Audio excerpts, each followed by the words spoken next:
तर केंद्रीय गृहमंत्री अमित शाह यांनी नांदेड इथं लोकसभा निवडणुकीसाठी घेतलेल्या प्रचार सभेत महाविकास आघाडीवर टीका केली होती। राज्यात एक नकली शिवसेना, एक नकली राष्ट्रवादी आणि अर्धे उरलेली काँग्रेस आहे असं ते म्हणाले होते। यावर सुद्धा जयंत पाटील यांनी प्रत्युत्तर दिले।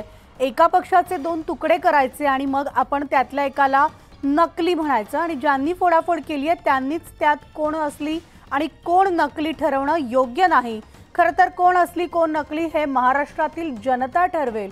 जनतेने हा निकाल घेतलेला आणि तो मतपेटीतून दिसेल असं उत्तर जयंत पाटील यांनी दिले।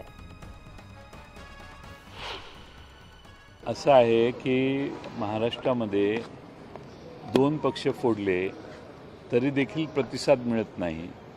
म्हणूनच नकली आणि असली हा नवा इश्यू तयार करणं आणि लोकांचा संभ्रम तयार करण्याचा प्रयत्न केला जातोय। महाराष्ट्रातली जनता फार हुशार आहे आणि जे फुटून गेलेले आहेत, ज्यांना फोडण्यात भारतीय जनता पक्षाला यश मिळालेलं आहे त्यांच्या विरोधात यंदाचा निकाल असेल याची मला खात्री आहे। की लगेच बोलायची आवश्यकता नाही। योग्य त्या व्यासपीठावरून महाराष्ट्राला शरद पवार साहेबांनी काय दिलं ते महाराष्ट्रातल्या तरुणांना, महिलांना, महाराष्ट्रातल्या सरकारी कर्मचाऱ्यांना, महाराष्ट्रातल्या सगळ्यांनाच माहिती आहे आणि म्हणून शरद पवार साहेबांना आज महाराष्ट्र मानतो। चांगली गोष्ट आहे। म्हणजे राज ठाकरेंचा पाठिंबा घेण्याची आवश्यकता वाटते।